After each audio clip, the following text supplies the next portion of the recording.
예, 금요일 날은 또 사실은 그 찬양의 은혜가 있었고 또 무리를 걷는 예수님의 그 찬양이 너무 감동스러워서 그 본문의 말씀을 준비를 하려고 본문을 찾았다가 말씀 보는 가운데 이제 나를 따르란 말씀으로 이렇게 또 준비하게 되었습니다.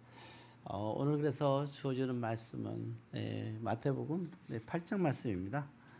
그래서 8장 말씀 보게 되는데 사실 이제 물 위에 걷는 것은 아니지만 23절부터 27절에 보게 되면 또 배 가운데 풍랑이라는 장면도 나오긴 해요. 그래서 보는 가운데 22절까지의 감동이 너무 커가지고 그래서 22절까지의 말씀으로 이렇게 보게 되었습니다.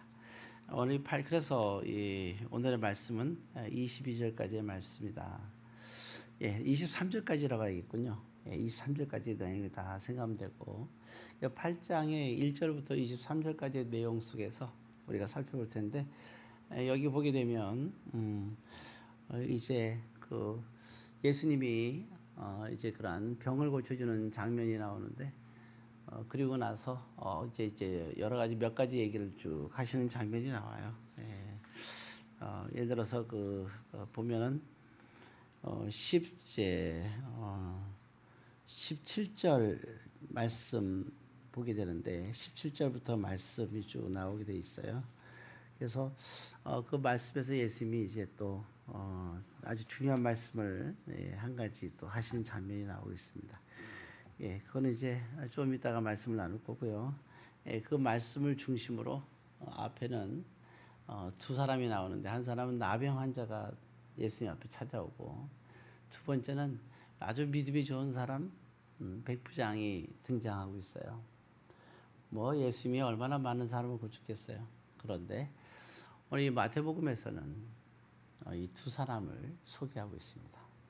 그러면서 또 그 뒤에도 두 사람이 소개가 되어 있는데 그 사람들은 뭐냐면 보면은 두 사람 다 와서 이제 그렇게 얘기를 해요. 저도 예수님을 따르고 싶습니다. 12사도가 예수님을 따랐잖아요. 저도 예수님을 따라가고 싶습니다. 저도 예수님을 따르는 인생을 살고 싶습니다. 이렇게 얘기를 해요. 자, 그래서 오늘 이제 제목이 나를 따르라는 말씀인데 얼마나 참 은혜로워요. 따른다고 하니까. 자, 그래서 오늘 이제 먼저 따른다는 사람들에 대한 얘기를 하고 싶은데요. 미리 얘기한다면 예수님이 이 두 사람을 다 거절합니다.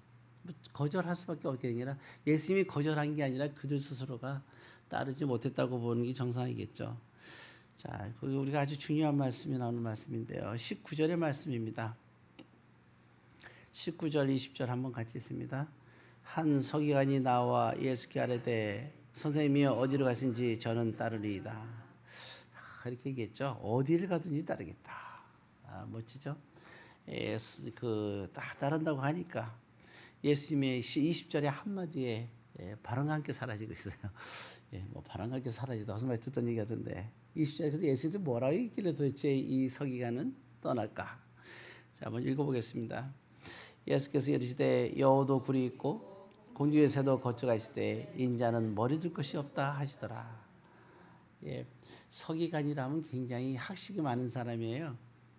중국의 과거로 말하면 군자라 그러고 우리나라에서 말하게 되면 조선시대 때는 지식층이 말하면 선비라는 말을 쓰고 있죠. 오늘날에도 보면 굉장히 지성인 중에 지성인이라고 볼 수 있는데 그런 사람들이 서기관이에요. 굉장히 훌륭한 사람들이죠. 이분이 봤을 때는 예수님이 막 병든 자도 고치고 죽은 자도 살리고 뭐 수많은 기적을 베풀면서 쫙 다니고 인기도 많고 하니까 이 서기가 올 때 너무 마음에 드는 거예요. 야, 그렇다면 내가 내 인생에서 이분을 쫓아다니면 되겠다. 멋진 인생 아닌가 이렇게 생각을 했겠죠. 그렇지만 예수님은 딱 뭐 다른 거 볼 것 없어요. 그냥 머리 둘 것이 없다 이 한마디. 정착 생활을 할 수 없다는 걸 얘기하는 거잖아요. 이게 무슨 인생이에요? 결국 정착하지 못한 거 우리는 뭐라고 얘기하죠? 세 글자로? 그렇죠. 나그네죠. 노래 있잖아요. 인생은 나그네길 하면서 막 이게 굵직한 목소리 부르는 노래가 있는데 나그네. 그렇죠. 인생은 나그네끼리 맞긴 하지만 누가 나그네로 살고 싶어 하겠어요? 그 아브라함 때부터 보면 유대인들을 히브리인이란 말을 썼어요. 히브리란 뜻이 나그네란 뜻입니다. 예, 그들은 한 군데 정착하게 살 수 없었거든요. 갈대우로 하란을 떠나서 가나안 땅에서부터 그들은 나그네 인생을 살았어요. 예, 한 군데 뭐 가나안 땅을 하나님께 주셨지만 가나안 땅에서 여기저기 이동하면서 그들은 그 가나안 땅에 미리 살고 있는 원어민들에 의해서 눈치 보면서 예, 도심지에도 살지도 못하고 그리고 또 우물도 어떻게 또 거기는 물이 귀하니까 우물이 있으면 또 뺏기기도 하고 그런 인생을 살았어요. 나그네 인생을 살았다 생각할 수 있고 예수님도 말한 거 나는 나그네다. 그런데 저는 이제 그렇게 저기들 말씀드리고 싶은 건 뭐냐면 믿음 때문에 오늘날 믿음 때문에 나그네 인생을 산다면 저는 순례자라는 표현을 쓰기 참 좋아해요. 예수님은 순례자였어요. 왜냐하면 예수님은 믿음 때문에 하나님의 기뻐하시는 삶을 위해서 그는 인생을 살았으니 단순한 나그네가 아니라 순례자라고 볼 수 있는 거죠. 김삿갓 알잖아요. 김삿갓 그죠? 그분은 나그네 인생을 살았어요. 그렇지만 예수님은 순례자 삶을 산지 아니겠어요? 저는 여러분들이 어차피 우리는 인생을 살아요. 그리고 인생은 나그네 길이라고 노래를 하고 있어요. 전 그렇지만 여러분들은 순례자의 삶을 진심으로 살길 바랍니다. 자, 어찌되었든 이 서기관은 인자가 머리도 끝이 없다고 하니까 이건 아니잖아요. 최소한 의식주 정도는 해결될 줄 알았는데 이거는 용납이 안 되는 거예요. 만약에 우리 교회도 수양회를 가는데 자 다들 텐트를 갖고 갑시다. 들판에서 잠을 잡시다. 그러면 와 좋습니다 하면 얼마나 좋겠어요. 한 명도 안 갈 거예요. 글쎄 모르겠어요. 몇 명이나 갈지. 언젠가 한번 실험을 해봐야 될 것 같아요. 도대체 몇 명이나 갈지. 아무도 없을지. 고생스러워서 한다 일단. 씻는 것부터가 그렇죠. 예수님 그런 거예요. 나는 이런 순례자의 삶이다. 얘기를 하니까 진짜 한순간에 사라지는 모습을 볼 수가 있어요. 자, 그런데 21절에 보면 또 한 사람이 등장합니다. 21절 읽겠습니다. 제자 중에 또 한 사람이 이르되 주여 내가 먼저 가서 내 아버지를 장사하게 허락하옵소서 이렇게 얘기하거든요. 제자 중에 또 한 사람. 이 사람은 이미 제자가 되려고 훈련하는 과정이 있었겠죠. 또 한 사람이 있었던 거예요. 예수님 따르는 사람들 중에 보면요. 예수님을 따르는 제자들이 있었고 또 전적으로 예수님을 따르던 12제자가 있었어요. 그건 좀 차이가 있어요. 지금 여기에 있는 등장하는 또 한 제자는 그냥 12제자가 아니라 예수님을 따르는 제자였던 거예요. 이 제자도 왜 이 얘기를 하느냐 보게 되면 왜 12제자가 될 수 없었는지에 대해서 우리에게 얘기하고 있는 거겠죠. 그런데 이 사람도 역시 예수님의 한마디에 상처를 받고 결국 또 예수님 못 따르게 되는 겁니다. 지금 아버지가 돌아가셨어요. 장례에 치렀죠. 우리가 그런 말 있잖아요. 보면 잔치집에는 안 가도 장례집은 가야 된다. 이제 위로해줘야 된다는 얘기 있잖아요. 근데 아버지가 이제 장사하는 장면이 나옵니다. 이분 도대체 예수님께서 뭐라고 얘기했는데 이렇게 또 떠날까? 22절에 이렇게 얘기하고 있습니다. 22절 같이 있습니다. 예수께서 이르시되 죽은 자들이 그들의 죽은 자들을 장사하게 하고 너는 나를 따르라 하시니라. 이렇게 나오죠. 이 말이 참 의미심장하죠. 아버지가 이제 천국에 갔겠죠. 그렇죠? 천국에 갔다고 우리가 생각합시다. 그럼 어때요? 이제는 아버지가 천국에 가면 아버지가 사는 곳은 어디예요? 천국이죠. 그러면 아버지는 어디의 백성입니까? 세상의 백성이 아니라 세상의 시민이 아니라 천국의 시민이죠. 그럼 이제 천국에 사니까 누구랑 인연을 맺어요? 천국에서 인연을 맺죠. 그렇지 않아요? 애들이 보면 고등학교를 어디 갈까 막 고민하고 있던데요. 자, 어떤 애들은 그런 거래요. 각자 어떤 애는 용인고를 가고 싶다 그러고 기흥고를 가고 싶다 그러고 용인고 찾으니까 저기 처인고에 굉장히 멀리 있더라고요. 여기서 왜 거기까지 가려 그러냐? 아버지가 거길 나왔다고 그러죠. 근데 생각해 용인고에 가면 누구도 어떤 사람들하고 어울려, 어떤 친구들하고 어울려요? 용인고에 있는 친구들과 어울리는 거예요. 기흥고에 가면 기흥고에 있는 친구들과 어울리는 거예요. 천국에 가면 이제 누구랑 어울려요? 천국에 있는 시민들과 어울리는 거예요. 우리는 아직까지 천국의 시민들하고 어울리지 못한 이유가 뭐가 있어요? 얼굴을 볼 수가 없어요. 천국에 있는 사람들 얼굴을 봐야 무슨 사기든지 하지. 우리 지상에 있잖아요. 여러분들이 신갈사나이교회 공동체가 됐기 때문에 신갈사나이교회에서 우리가 같이 어울리는 거 아니겠어요? 예, 어디에 있느냐가 참 중요하잖아요. 그럼 생각해 보세요. 아버지가 천국 시민이 됐다는 거예요. 그래서 예수님이 이런 말을 죽은 자들이 그들의 죽은 자를 장사하게 하라. 죽은 자들이 어떻게 장사하게 해야 돼요? 죽은 자는 지금 어디 있어요? 천국에 있잖아요. 장사한다 그러잖아요. 예, 사람이 보통 이제 다 생을 마감하고 할 때 우리는 생을 마감한 것을 할 때 장사란 말을 써요. 장사는 이 세상에 있던 인연이 있던 사람들이 보내는 거예요. 어디로? 천국으로. 그럼 천국에서 또 뭐예요? 맞아주는 거예요. 그래서 세상 사람들은 살아있는 사람들이 부모를 이렇게 사랑하는 사람을 보내는 것이 우리가 어떤 장사라 그러지만 믿는 사람들은 그게 장사가 아니에요. 장사란 장례 절차가 왜 중요하냐면요. 믿음의 장례 절차가 왜 성내냐면 우리가 이 세상에 인연에 있는 사랑하는 사람을 이 세상에서 우리가 이별을 하고 그리고 가장 더 중요한 건 뭐냐면 그분이 천국에 있는 시민과 같이 한 이웃이 돼서 사랑의 교제를 하도록 그 가문에 들어가는 과정을 우리가 끝까지 해주는 걸 말하는 거예요. 그래서 우리가 그를 축복해 주는 거예요. 사랑하는 사람이 천국 시민으로 잘 살 수 있도록 우리가 마음으로 떠나보내 주는 거예요. 그런데 여기 제자라는 사람은 뭐라고 했어요? 천국의 시민이 부활을 믿잖아요. 안 믿습니까? 부활을 믿잖아요. 그럼 이제는 사랑하는 사람이 내가 사랑했으면 이제 그 사랑 정말 사랑했다면 천국에서 행복한 삶을 살도록 해줘야 돼, 안 해줘야 돼요? 왜 이곳에서 그렇게 끝까지 붙잡고 있어요? 그거는 장래가 아니에요. 기독교의 진영 장래, 천국을 믿고 영생을 믿고 주님이 다시 사는 것을 믿는다면 그런 장래는 아니잖아요.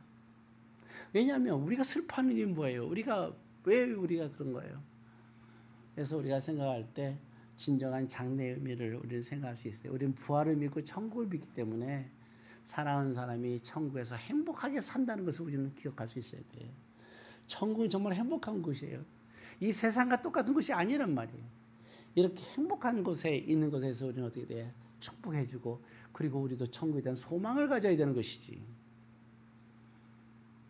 과거에 천국에 가기 전에 있었던 그 삶의 그러한 인연과 정 때문에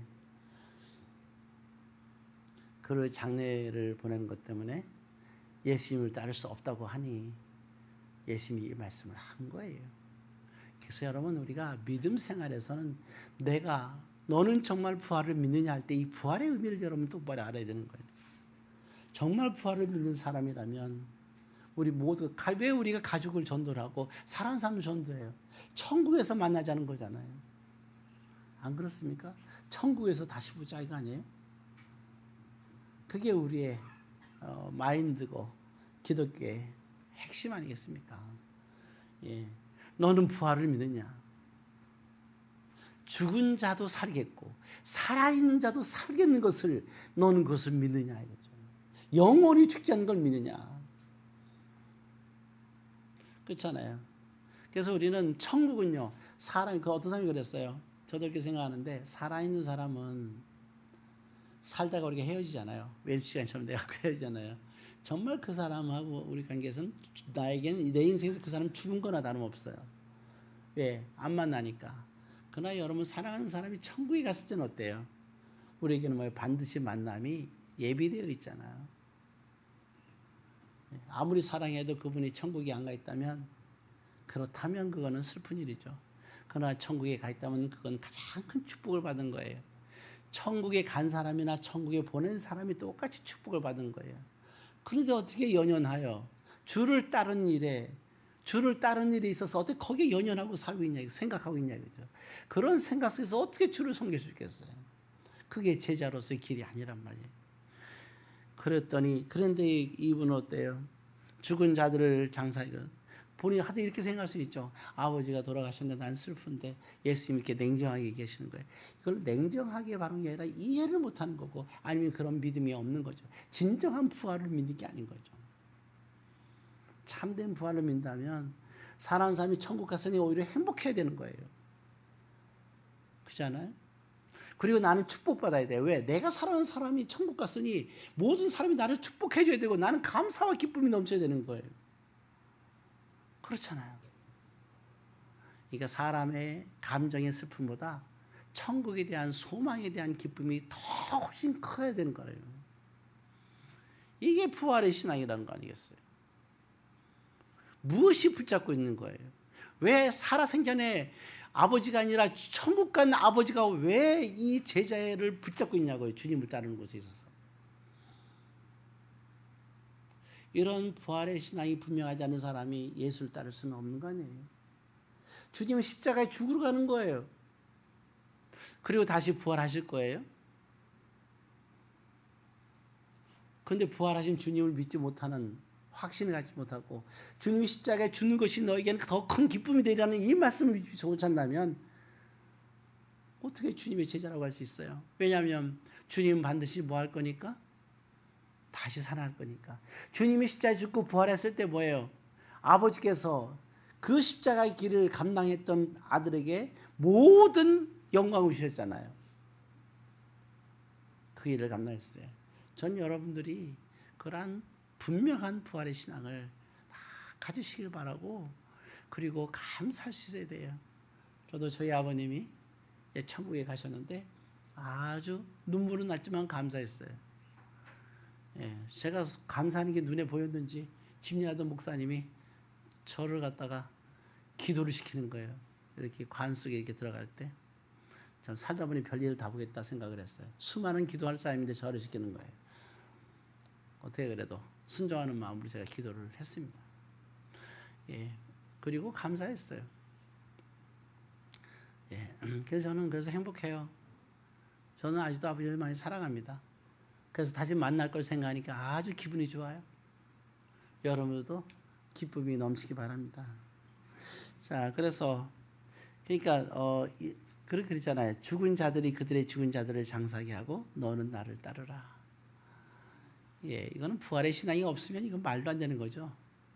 그러니까 이게 근데 처음 신앙생활하는 사람한테 이 얘기를 하시면 안 되겠죠. 처음 신앙생활하는 사람한테 이 얘기를 하게 되면, 아니 믿음이 뭔지 부활이 뭔지 모르는 사람한테 얘기하게 되면 큰일 나는 거예요. 괜히 여러분들 또 친구들이 믿지 않는 사람들한테 또 가갖고 장례 난 데 가갖고 슬퍼하는 데 가갖고 손잡으면서 슬퍼하지 마. 그러면서 이제 죽은 자로 장사해. 이 말을 쓰면 안 돼요. 적어도 왜냐하면 여기 보면 이 사람은 뭐라 했어요? 제자 중에 한 사람이라 그랬어요. 제자 중에 한 사람. 이미 부활에 대한 것을 예수님이 설명을 해줬고 부활이 뭔지를 아는 사람인 거예요. 제자라고 얘기하고 있거든요. 어느덧 기본에 대한 하나님 가르침을 안 거예요. 근데 참 그거잖아요. 아는 거 하고 내 마음속에 신앙으로 내 속에 들어와 있는 거하고는 다르잖아요. 이 두 사람은 자격이 없었어요. 왜냐하면 예수님의 특별한 제자들은요, 이유가 있어요. 이제 다시 돌아오면 그렇게 되거든요. 예수님이 이 세상에 오신 이유, 그리고 우리를 제자 삼는 이유가 똑같아요. 예수님을 따르는 사람들은 뭐냐면 예수님께서 이 세상에 오신 목적이 있어요. 그리고 그 목적을 이루도록 하는 거예요. 예수님이 이 세상에서 이뤘던 것을 제자들이 예수님에게 이루었던 것을 계속 이어나가서 이뤄가야 돼요. 전에는 예수님께서, 오늘은 저와 여러분들이 주님의 이 뜻을 이뤄가야 되고, 그리고 나중에 우리 후진들이 다시 이것을 깨달아서 이렇게 이뤄가야 돼요. 도대체 그러면 거기에서 어떤 얘기를 하느냐? 17절입니다. 17절 예수님께서 오신 이유를 얘기하고 있는데요. 자, 17절 있습니다. 이는 선지자 이사야를 통하여 하신 말씀에 우리의 연약한 것을 친히 담당하시고 병을 지으셔서 다 함을 이루려 하심이더라. 예수님이 오신 이유입니다. 선지자 이사야를 통하여 하신 말씀을 이루려 하심이라. 이 말은 뭐예요? 저기 다시 말해서 성경 말씀을 이루려 하신 거예요. 하나님의 말씀을 이루려고 하신 겁니다. 예, 이거는 이사야 53장 5절에 보게 되면 그렇게 나와 있어요. 그가 찔림은 우리의 허물을 인함이요. 쭉 나오다가 또 끝에 가면 뭐라 하냐? 그가 채찍에 맞음으로 우리가 나음을 받았도다. 주님은 우리의 허물을 인해서 십자가에 지셨고 그는 우리가 나음을 얻도록 하기 위해서 그는 채찍에 맞으셨습니다. 이것 때문에 오신 거예요. 그래서 얘기할 때 왜 그러면 그분이 오셨느냐? 그래서 17절에 이거를 해석을 하기를 우리의 연약한 것을 친히 담당하시려고 왔다. 그리고 우리의 병을 짊어지기 위해서 오셨다. 이 얘기입니다. 이걸 위해서 오신 거예요. 근데 생각을 해보세요. 이런 일을 위해서 오는 건데 예수님이 이걸 위해서 오셨고 제자들이 이 일을 같이 해야 되고 예수님이 떠나면 제자들이 이 일을 감당해야 되는데 서기관처럼 자기의 영광을 위해서 사는 사람이 명예와 자기의 유익과 자기 중심에 사는 사람이 어떻게 이러한 성도들의 연약한 것과 병을 짊어지는 그런 삶을 그 삶의 제자 삶을 따라할 수 있겠어요?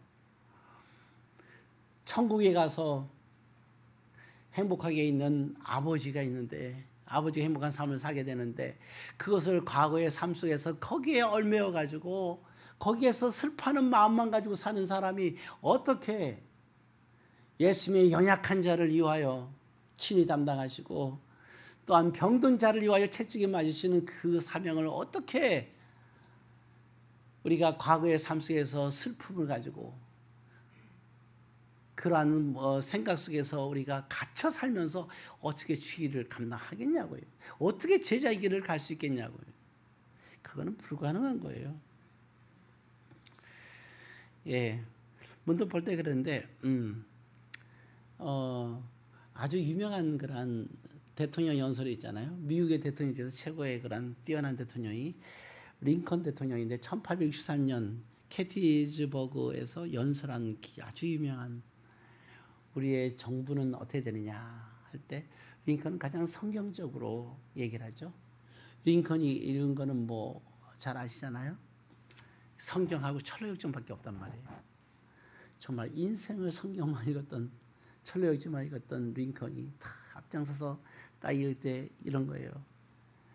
예, 어떤 점이 of the people, 국민에 의한 by the people, 국민에 의한 for the people, 국민에 의한 그러한 정치와 나라가 된다. 근데 이게 만약에 우리 기독교는 어떻게 되냐? of the Lord, 주님의 by the Lord예요. 주님의 의한 for the people, 성도들 위하여.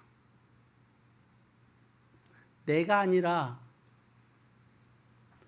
나의 신앙이 아니라 주님의 신앙, 나의 신앙인데 내 속에 주님의 신앙으로 나의 어떤 생각과 옳은 생각이 아니라 나의 신앙의 그런 정확한 것에 의한 것이 아니고 주님에 의한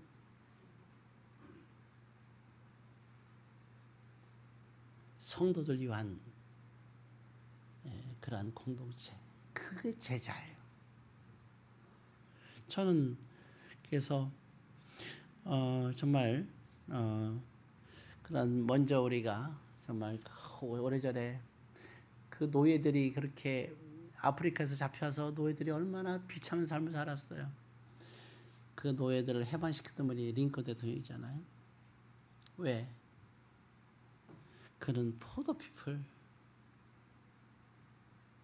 나라와 백성들이 성도들이니까 성도들을 위한 이게 제자상 아니겠어요? 이것을 이루기 위해서 오신 거예요. 그래서 앞에 보면 있잖아요.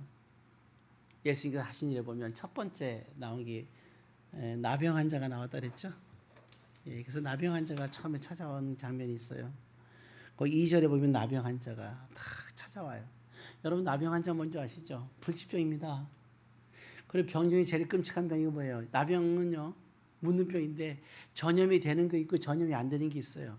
이 당시에 무슨 과학적으로 의학적으로 발달했다고 전염이 되는지 안 되는지 어떻게 알아요? 이 당시는 다 전염되는 걸 알고 있지. 그래서 나병 환자들은 어디선가 저기 멀리 멀찍이 떨어서 딴 데 가서 갇혀 살아야 돼요. 그래서 나병 환자가 예수님을 찾아왔다는 거예요. 그럼 사람들이 있었겠어요? 없었겠어요? 예수님과 제자밖에 없는 거고 아무도 없는데 몰래 찾아온 거예요. 수많은 병자와 귀신 쫓아낸다고 하니까 이 나병 환자가 그걸 믿고 찾아온 거예요.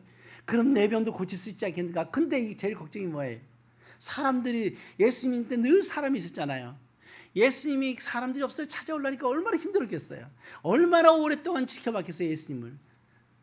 예수님이 병 고치고 또 말씀 전하고 그거를 하루 이틀 받겠어요. 하루 이틀 3일 계속 보면서 음식이나 제대로 먹겠냐고요. 지금 근데 음식이 입에 들어가요? 어떡하지? 주님을 만나서 자기가 고백하고 싶은 거예요. 근데 한 사람의 눈에도 띄면 안 돼. 사람들 띄면 사람들이 돌로 천단 말이에요. 돌로 쳐요. 그러니까 나타나지도 못하고 숨어 있는 거예요. 겨우겨우 진짜 찬스를 맞이한 거예요. 정말 찬스 구하기 얼마나 힘들어요. 그 차에 예수님이 너무 인기가 많잖아요. 근데 그 가운데 기가 막힌 찬스가 생겼을 때 그 찬스를 만들기 위해서 이 나병 환자는 얼마나 오랜 시간을 그가 지켜봤을까요? 그러면서 나병 환자는 그때 정말 진짜 기가 막힌 순간에 찾아가요. 예수님이 알겠어요 모르겠어요. 그리고 온몸이 어때요 이게 다. 참 저는요 비위가 약해갖고 냄새도 약하고 해서요 사실은 냄새나면 음식도 잘 못 먹어요. 보는 것도 그렇고 뭐 저도 믿음이 없다고 해서 어쩔 수 없어요. 제가 원래 그래요. 자, 저한테 큰 믿음을 기대할지 모르지만 절대 아닙니다. 그런데 딱 예수님이 문에 찾아와서 자, 병 고쳐서 어떻게 고쳐줬어요? 손으로 됐을까 안 됐을까요? 예수님이? 안 됐겠죠. 거기 3절을 한번 읽어보겠습니다. 8장 3절 있습니다. 예수께서 손을 내밀어 그에게 대시며 이르시되 내가 원하오니 깨끗함을 받으라. 이렇게 나왔죠. 손 됐어요 안 됐어요? 이런 자들을 위해서 오셨다는 거예요. 이런 자들을 위해서 오셨다는 걸 얘기하고 있는 거예요. 제자들은 이런 마인드를 가져야 된다는 거예요. 성도들에 대한 이러한 마인드를 가져야 된다는 것을 얘기하고 있는 거예요. 그래서 두 가지 예가 나오는 거예요. 또 하나의 백부장이 나오는데 뭐라 그랬어요? 백부장이 탁 갖고 얘기하잖아요. 그죠? 우리 하인 중에 중풍병원에도 고쳐주세요 왔어요. 그랬더니 예수님께서 뭐라 했어요? 7절에 고쳐주겠다 그랬어요. 그래? 고쳐줄게. 그랬더니 놀라운 건 뭐냐면 8절에 백부장이 이렇게 얘기합니다. 자 읽어보겠습니다. 백부장이 대답하여 이르되 주여 내 집에 들어오심을 나는 감당하지 못하겠으니 다만 말씀으로만 하옵소서. 그러면 내 하인이 낫겠사옵나이다. 그러니까 예수께서 10절에 보면 뭐라 했어요? 예수께서 들으시고 뭐라고요? 놀랍게 여기며 따르는 자들이 계시되 내가 진실로 너희 중에 너희에게 이르노니 이스라엘 중 아무에게도 이만한 믿음을 보지 못하였다. 두 번째 제자가 가져야 될 것에 대해서 얘기하는 거예요. 그게 뭡니까? 믿음이에요. 진짜 믿음을 가지라는 거예요. 정말 이런 믿음을 가지라는 거예요. 내가 가겠다면 어서 오세요. 빨리 오세요. 마르다 마리아도 뭐라고 얘기했어요? 주님이 오셔야 나사로가 날 수 있습니다. 죽기 전에 오셨으면 내 동생 나사로가 살았을 거 아닙니까? 그러나 백부장 뭐라 그래요? 오실 필요 없어요. 말씀만 하옵소서. 믿음을 지지 않고 뭐예요? 제자들은 믿음을 가져야 된다는 거예요. 그래서 오늘 두 가지 상속에서 보면 그리고 또 한 가지는 이게 베드로의 누굴 고쳐요? 장물을 고치는 거예요. 여러 가지 얘기 있다가 그래요. 사람들이 포기 못하는 얘기를 할 때 그럴 때 제자들이 말할 때는 우리는 모든 것을 포기하고 버리고 주님을 따랐습니다. 근데 여기 보니까 뭐가 있어요? 장모가 지금 병에 나 있어요. 그래서 예수님이 와서 고쳐진 장면이 나오는데 이와 같이 장모도 있고 아내도 있음에도 불구하고 베드로는 예수님을 따랐던 거거든요. 이 제자의 삶이에요. 자, 이제 말씀 마칩니다. 너는 나를 따르라. 물론 강도처럼 한순간에 그냥 그렇게 살다가 구원 받는 사람도 있고 또 그냥 무리로 따르다가 신앙생활에서 구원받는 사람도 있어요. 그러나 오늘 여기서 얘기할 때 진정으로 주님을 따르는 사람, 저는 여러분들이 다 그런 사람이 되시기를 주의 이름으로 권면드립니다. 세례식 하도록 하겠습니다.